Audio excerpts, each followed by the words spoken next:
So hello বন্ধুরা, আবারও যে নতুন ভিডিও নেই। তো বন্ধুরা, আপনার ডিবি লিঙ্ক করা আছে কি না আপনি কীভাবে চেক করবেন আপনার মোবাইল ফোনটি দিয়ে, তাও আবার 1 থেকে 2 মিনিটের মধ্যে। তাই চলো বন্ধুরা, আজকে ভিডিও শুরু করা যায় বেশি না দেরি করে।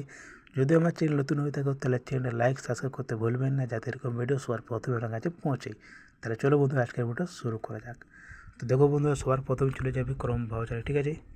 ক্রোম ব্রাউজারটা যখন আপনার এই কম্পিউটার পেজ করলে ওপেন হয়ে যাবে, তখন এখানে আপনাকে লিখতে হবে এনপিসিআই ডিবিটি, ঠিক আছে। তো চলো আমি এখানে লিখে নিই, আপনি এনপিসিআই লিখলেও হবে বা এনপিসিআই ডিবিটি লিখলেও হবে। তাহলে চলো আমি এখানে লিখে দিচ্ছি এনপিসিআই ডিবিটি।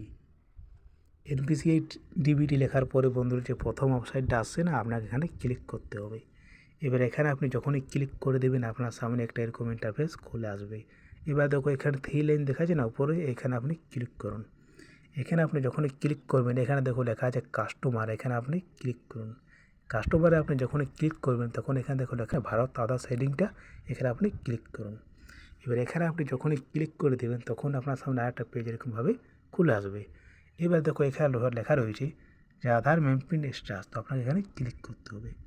এবার এখানে আপনি যখনই ক্লিক করে দেবেন এখানে দেখো বলা হচ্ছে এন্টার ইউর আধার, মানে আপনার আধার নম্বরটা এখানে দিতে বলা হচ্ছে। তাহলে চলো এখানে আমার আধার নম্বরটা দিয়ে দিই।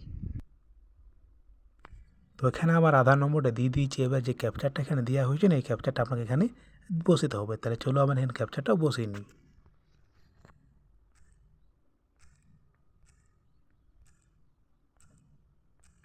ক্যাপচারটা বসার পরে এখানে দেখো লেখা আছে নিচে চেক স্ট্যাটাস বলে, এখানে আপনি ক্লিক করে দিন।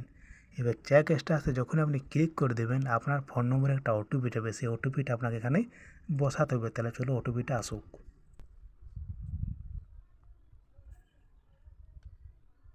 তো বন্ধুরা দেখো কোন ওটিপিটা এসে গেছে, এই ওটিপিটা আমি চলো এখানে বসিয়ে দিই।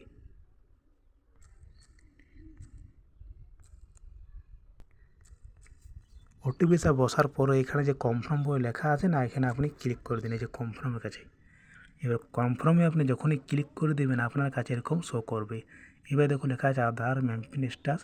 এবার যদি আপনার ডিবি লিঙ্ক করা থাকে তাহলে দেখো এই যে ম্যাপিং স্ট্যাটাস লেখা আছে না, এই যে লেখা আছে এনেবেলড ফর ডিবিটি, এরকম যদি আপনার সামনে যদি ইন্টারফেস খোলে আসা, যদি লেখা রয়েছে এখানে এনেবেলড ফর ডিবিটি, আর এখানে ব্যাংকের নামটা লেখা রয়েছে যে ব্যাংকে আপনার ডিবি লিঙ্ক করা রয়েছে, তাহলে বুঝে নেবেন যে আপনার ডিবি লিঙ্ক করা আছে, আপনাকে ডিবি লিঙ্ক করতে হবে না। আর যে ডেটটা আপনি করবেন ডিবি লিঙ্কটা, সেই ডেটটাও এখানে লেখা রয়েছে। এই যে এখানে লেখা আছে দেখো লাস্ট আপডেট ডেট, এটা যেমন আমার এখানে লেখা আছে 4/7/2026। তো এরকম আপনার একটা যে কোনো ডেট থাকবে যে ডেটটা আপনার ডিবি লিঙ্কটা হয়েছে। আর যদি আপনার কাছে এরকম লেখা থাকে এনেবেল ফর ডিবিটি, তাহলে আপনি বুঝে নেবেন যে আপনার ডিবি লিঙ্ক করা আছে, আপনার কোনো চিন্তা নেই, মানে ডিবি লিঙ্ক আপনাকে আর করতে হবে না। আর যদি আপনার এখানে কিছুই লেখা না ওঠে তাহলে বুঝে নেবেন যে আপনার ডিবি লিঙ্ক করা নেই, আপনাকে ডিবি লিঙ্কটা করতে হবে, ঠিক আছে বন্ধুরা। আর ডিবি লিঙ্ক আপনি কীভাবে করবেন সেই বিষয় নিয়েও আমি একটা ভিডিও বানাবো, আপনি ওটা দেখে দেখে ডিবি লিঙ্কটা আপনি করে নেবেন যদি এখনও না করেছেন, কারণ এখনও সময় আছে, ঠিক আছে। তাহলে বন্ধুরা বুঝিয়ে দিলাম যে কীভাবে আপনি ডিবি লিঙ্কটা চেক করবেন যে আপনার আছে কি না। তাহলে বন্ধুরা যদি আমার ভিডিও ভালো লেগে থাকে তাহলে চ্যানেলে লাইক সাবস্ক্রাইব করতে ভুলবেন না, যাতে এরকম ভিডিও সবার প্রথমে আপনার কাছে পৌঁছে। তাহলে চলো বন্ধুরা, আজকের ভিডিওতে চেক ইন করে বেশি আর বড়ো করছি না। বাই।